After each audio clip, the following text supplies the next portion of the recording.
Let me tell you this. Happy Friday Eve, first and foremost. No. Yes. Let me tell you this. What? It's Curt and Jen. Hey, thanks for tuning in.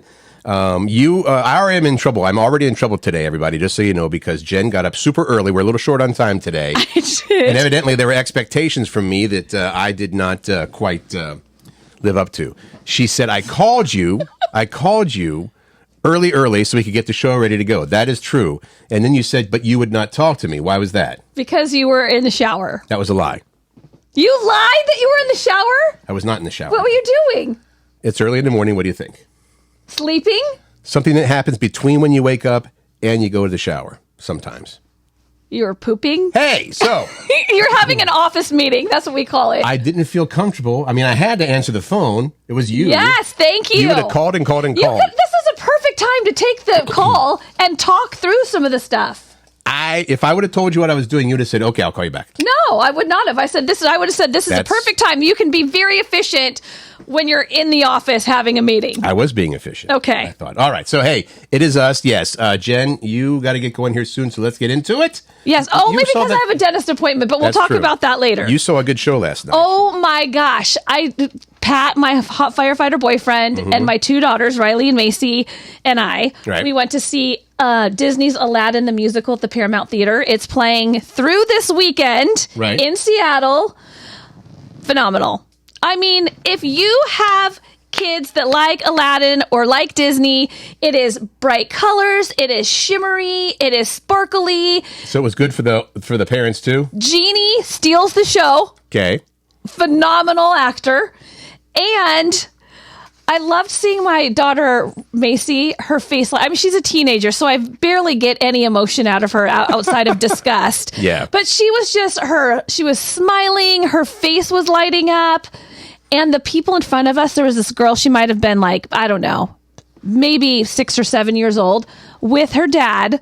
It was a daddy-daughter date, and it was the cutest thing ever. So if you have the chance to go see the show with the family, or a great date night, because it's a little romantic comedy, really, I highly suggest it. Yes, Aladdin. There you go. I loved it. All right. One more mention, too, that we have the Breakfast Club coming up this morning, on Saturday morning, 7:30. Our little get-together with you. If you're in the area, in the greater Seattle area, we're going to be at Burr's. Burr's in Lakewood, which is kind of the Tacoma-ish area, south of Seattle. 7:30 on Saturday. This coming Saturday, the 27th. Right. BYOB, buy your own breakfast. We just need to know that you're going to be there so we have a seat for you. Right. So just, you know what? You could comment right here on YouTube if that's where you're watching. You could comment on any of the platforms you're watching. The email is a long email. It's Curt and Jen in the morning @gmail.com. Curt That's with a the C. best way to get a hold of us. CURT, the word ANDJEN. They can see it. They can see it right morning. there while they're watching us, by the way. They can? Yeah, it's printed out right there. Curt and Jen in the morning. That's the podcast. Oh, yeah. Just saying. So Great. look at that. Yeah. But now you know as well because we both told you. We're excited to see you. So please come out and join us for a fun, yummy, delicious breakfast. And I think we're going to play. We don't have 2K, but 2K wordplay. The word association game. We'll have some other fun prizes. That will be great. It will be fun. I'm excited. This is what I found. Socks. You found socks? Hang on. Okay.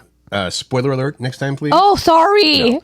Well, if you're watching, obviously if you're watching, you can see this. If you're just listening. We got you. Though, if you're just listening, it's fine that you're just listening. We'd love that. Yeah, of course. But you can't see while you're listening. It's a black ball of fabric. I assume this was something that got left in like my pocket or whatever and just got all messed up. What do you think would have gotten left in your pocket? Like underwear or something? I don't know. But these, That's these weird. are, what do you call these? These footy things? Footies. They're footies. These should not count as socks because here's the thing that confused me. No, I didn't know what to they're do like with them. shoe liners. Why would you just not go barefoot in your sock? Because your feet sweat, Curt. That's why. So they're little footies. So if you unravel the ball that you thought you left in your pocket or something, which is again, I'm going to say real weird. I thought maybe it was a scrunchie for your hair. These are well designed ones too. These are good ones. You know, you got good ones when they have little grippy. The little shiny. So clearly these are grippy stuff my wife Dana's. on your heel. You don't want them to slip. You know what? It was confusing because I have a hard enough time as it is folding her clothes because not you personally, but I think in general, guys' clothes are pretty simple. Pair of arms, head goes through the hole right up here, shirt. Okay. You guys have got strings going everywhere and extra fabric, and there's a cutout hole here in the back that looks like an armhole, but it's not. So I already was nervous about having to fold clothes, and then I get this little whatever it is. So I appreciate the education. Well, I'm glad you found the match. Way to go. That's a win right there. If you finding the match of the sock? Yes, because they get swallowed up in the washing machine or dryer. I don't know which, but those washing machines and dryers, they have a lot of socks in them. One sock gets swallowed Only up. one, yeah. It's not there. A pair. There's no pairs in there. Now, how about the scary news about chocolate? Oh. Here, I'll let you know about this because... Well, Jen is a little bit beside herself. I don't know if you can even speak at this point. I do like chocolate. Here is the thing. And this is actually pretty serious because in Ghana and the Ivory Coast, there's this raging disease. I don't know how to... Is it... CSSVD, cacao swollen shoot virus disease. It's getting the trees. Cacao? Yeah. Cacao. It is spreading. It's getting in the trees. Yes. And once infected, the plant exhibits symptoms like... swelling of the stems and roots, red veins on immature leaves, things like that. That's all the science. The end result is we may have a chocolate shortage because of this. Right. And they're actually coming up with a COVID-like shot, like a vaccine for the trees to save the chocolate. So to the scientists out there saving the chocolate, thank you. And for real. To the trees that refuse to get vaccinated, come on, man. Do it for all of us. Mask up, trees. Kurt. Mask up. And get your COVID CSSVD shots because we need our chocolate, particularly this one. Yeah. Particularly that one. You know what? Here's the thing that makes me sad. It's like hundreds of millions of trees. So that's just for the earth itself. Just for the earth itself, we need the trees, but also we need the chocolate. Yes, we do need the chocolate. Okay. We're running through some of these stories because they're big ones. They're big. This one I like, though. I think this is long overdue. Airlines will be required to refund passengers for canceled and delayed flights. Where's the applause? It's about time. So there are some like restrictions to that, right? They're just not going to start handing out money if the flight's delayed, and more information will come out about this. Yeah, but this came from actually our Defense Department of Transportation Secretary Pete Buttigieg news conference yesterday. He announced that within 6 months. Airlines will be required to comply with these new rules, which will require cash refunds for cancellations and long delays as an expansion of passenger rights. Yes. Yeah, so it's for more than 3 hours. It has to be delayed more than 3 hours for a domestic flight or more than 6 hours for an international flight. And this is big, I think. It includes tickets purchased directly from the airlines, from travel agents, and through the third parties like Expedia. Travelocity. Yeah. Right. So, because that also used to be a problem as well. If you went through those sites, like, sorry. I mean, I'm not going to lie. There are definitely restrictions in this, but it's for passenger rights, which I really love. And luggage, if your luggage gets lost and they don't return it, what was it? Let me read this really quick. I forget what it was. Within 12 hours, I think it is. If they don't return your luggage within 12 hours, they have to pay you. Nice. And I would have benefited from that because when we came back from Italy this last summer, Pat lost his luggage. And it just showed up, I don't know, it was like 3 days later on my doorstep. I have known people. We actually, I think the longest, let's get back to the late flights. I have spent, I believe the most was 2.5 hours on the tarmac one time. Because of, and of course, you want the plane to be safe. You want them to do, but often I think it's, lately it's because of shortage of personnel. It's like, well, we can't go because, the pilot's not here or whatever the case may be. Regardless, I think this is awesome. I understand that things happen, but there's got to be a point where you say, listen, man, I'm not going to make my connecting flight. I'm going to miss the meeting I was flying to, whatever the case may be. Or the event, all the things. 2.5 hours wouldn't have qualified. It's got to be 3 hours or more. Well, depending on the I'll flight. try harder next time to be on the tarmac longer. Yeah, they're also going to refund for extra services that you buy too. I like if it's a canceled flight or delayed. We were talking the other day. This is funny. We were talking the other day about we were walking through malls and how there should be lanes, and get out of the fast lane. Oh, that's right. It was about slow drivers. And then it became later. It's like, well, what about when you're walking? Yeah, people that are slow should stay to the right. Now they are saying, and this comes from actual New Yorkers. I mean, I feel like this is legit because New Yorkers are always walking everywhere and they have places to go. Keep right, people. This is the sidewalk etiquette rule. Walk on the right, so there's room for two-way traffic. Like, you've got to do that. Well, more than just that rule. Sidewalk etiquette, according to New Yorkers, that's the big one. Just keep to the right. And that makes sense because that's how it is when you're driving, For sure. unless you're driving in the UK, and then you're in trouble. Read the next rule, Curt. Move quickly and never stop. Yeah. Move quickly. People have places to go, which leads to don't stop in the middle of the sidewalk. Right. Move way to the side or step into a building or something. Now, how can they have move quickly and never stop followed by also sidewalk etiquette, zero hate for seniors? Because if you come up behind a senior and they're walking slower than you, are we going to have to bring horns with us? Like, meh, meh. And then I guess you got to have a little bell to ring like you do on a bike. I just think you have to be, there's some people that you have to be patient with, and I get that. But if we're sticking to these rules, like if you stay to the right, and if you're the far right, if you're slower, right, this is going to work out just fine. But a sidewalk, the far right, is still, there's enough room for two people to get through maybe, and so this comes up to the 3 is a crowd rule. This is true. If you're walking with a group, and I always did this, I didn't know that this was a etiquette thing. I was like, okay, well, let's just all line up single file so everybody can get through. That just made sense. Many people do not do that, though. I can tell you from experience that people are oblivious and that they're taking up the entire sidewalk, and I have to step onto the street to get around them. Single file up. People. And yes. Here's something that's not really on here. I guess it's a little bit. So it says zero hate for seniors, right? There's a hierarchy on the sidewalk. Seniors get the highest priority. Dog walkers are also next up there. So we, Dana and myself, we used to walk 2 dogs up until recently. Now we have just the beagle. But we always thought, okay, if she and I are walking without the dogs and somebody comes with dogs, we as the people, just the people, will move off onto the grass or into the and let the people with the dogs have priority. That's what this says, and I kind of thought, Oh, that's interesting. Do you think the people with the dogs should move over? Maybe. Now we've opened it up. I don't know. I do. Well, there is dog walking etiquette. You got to keep your dog close to you. Right. And a lot of people don't do that. They just let the thing loose.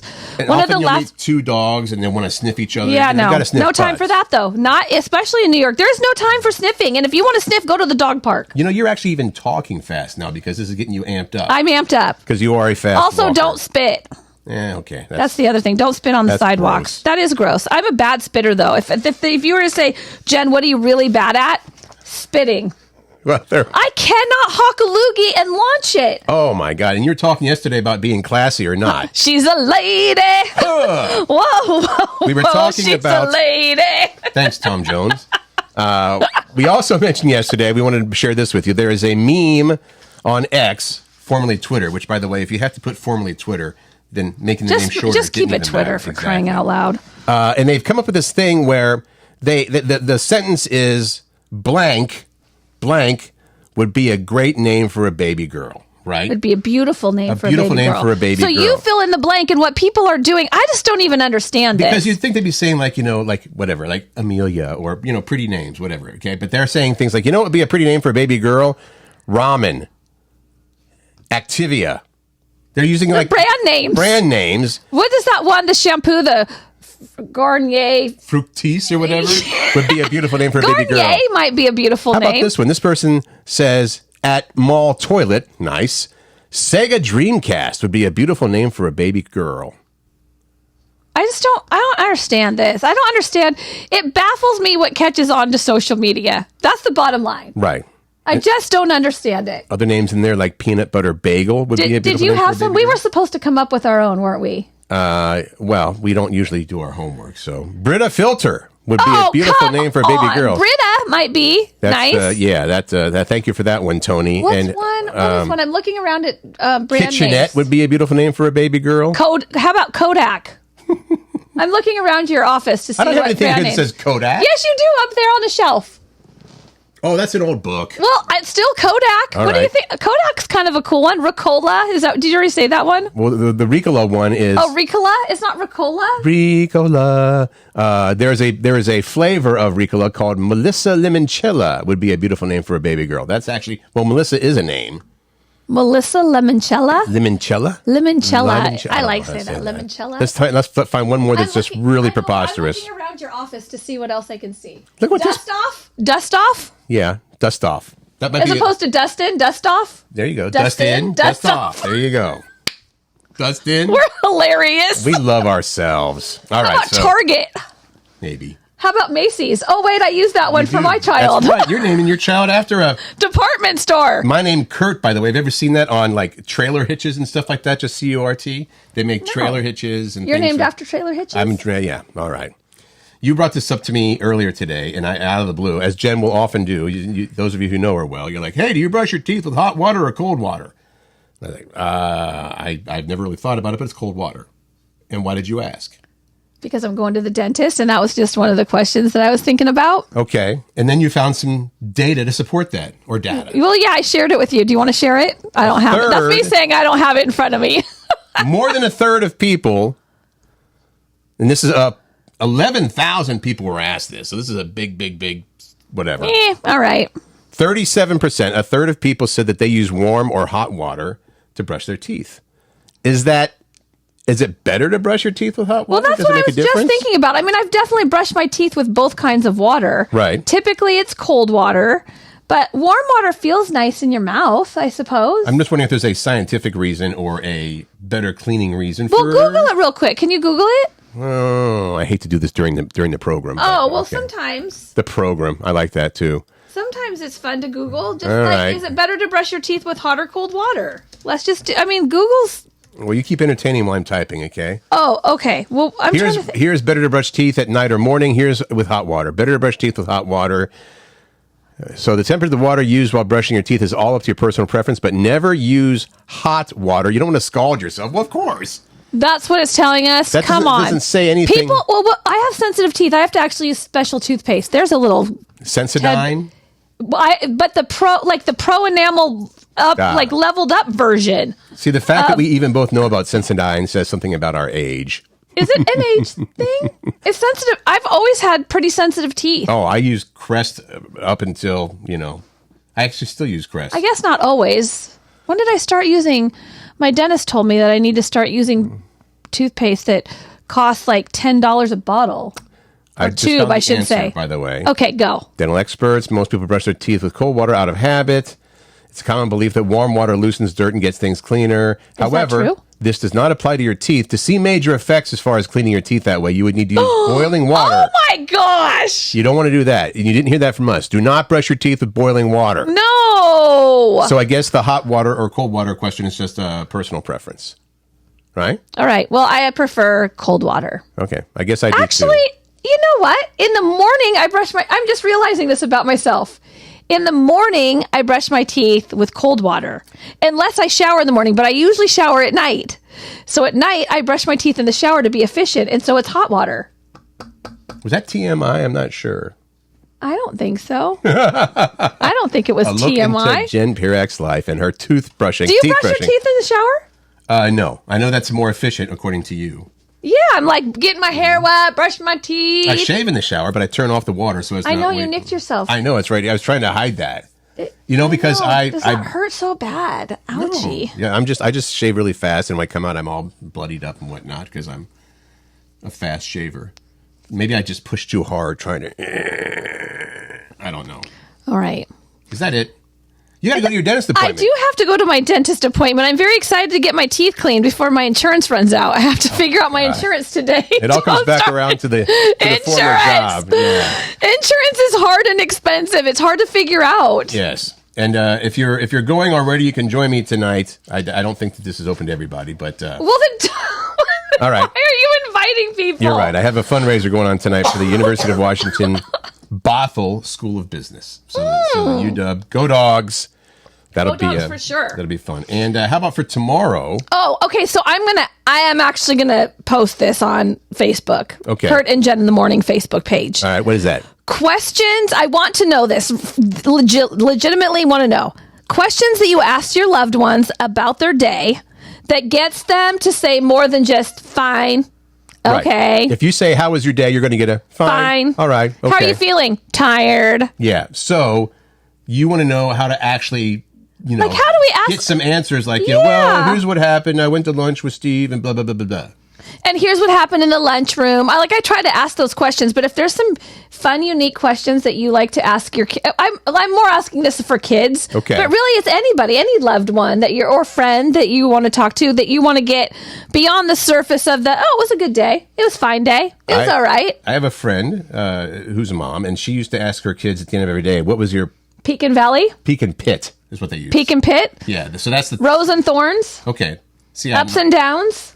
Those usually get more than a fine or an all right for an answer, sometimes right? not those. But they're like, I didn't have any good parts of my day. Well, then what's the best of the worst? Give me the best of the worst. You're going to get it out of them somehow. And here's what I also tell them. Listen, you are the only one that knows the answer to this question. Mm-hmm. So can you please just offer a little something for dinner conversation? Kid. And so your mom knows a little bit more about what you're going through. Are you tearing up? No. I'm feeling annoyed. You're that mom. I have this teenager that really is being a teenage girl right now. She's doing all the things she's supposed to do, and I get that. She talks to me a lot. She always answers my questions. Well, maybe I'll have you ask Macy. I'm not going to ask How's Macy. Your day? How was your day? I can see. And what are your peaks and valleys or ups and downs? I can see that she's at that point where she's like, meh. 3 best parts of your day, 3 worst parts of your... Oh, no, I usually do, what are the 3 best parts of your day? Are we answering the question that we're going to ask tomorrow right now? Shoot, no. I'm waiting. I'm waiting. Alrighty, so that's tomorrow. What do you ask? How do you ask questions so you get more than just a or fine for Give me some of your fun questions that you ask at each day to get some conversation going with the family. Okay, go with this. Make good choices, find joy, and spread kindness. Thank you so much for listening. We'll talk to you tomorrow.